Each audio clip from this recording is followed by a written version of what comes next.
Christians need to remember the nature of authority and the source of authority. Jesus said, all authority in heaven and on earth has been given to me. So he is the ultimate source of authority, which means all human authority is delegated authority. It's vested from ultimate authority. Why do presidents and congressional leaders and Supreme Court justices, why do governments and magistrates have authority? It's because Jesus Christ has delegated it to them. And when we remember that, then we won't look at the state, we won't look at the government as final authority. We won't sit around waiting for them to say jump, and we determine how high they want us to jump in that moment immediately.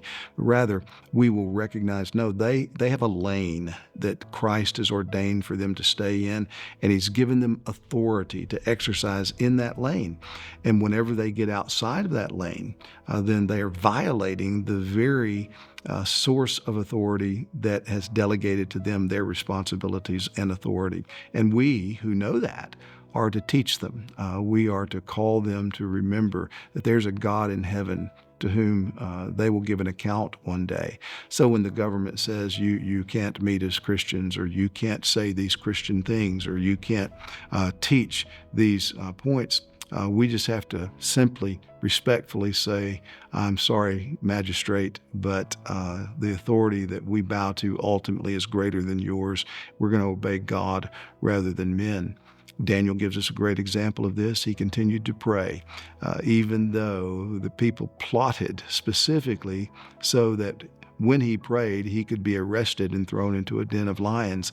And he didn't let that deter him. He continued to honor God. Shadrach, Meshach, and Abednego, the same thing. Said, "O King, our God can deliver us. But if not, even if he doesn't, we're still not going to bow to you, because this is what is true. There's one King, there's one Lord."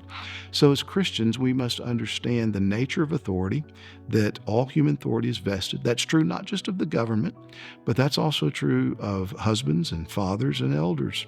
And when elders begin to exercise authority outside of the sphere that Christ has given them to exercise it in, then we need to be willing to say, Brother Elder, you are overstepping the boundaries that the authority that's been vested in you has been vested for you to exercise. And the same thing's true for husbands. The same thing's true for parents. And so this is why, as Christians, we submit to authorities very respectfully, but we do it for Christ's sake.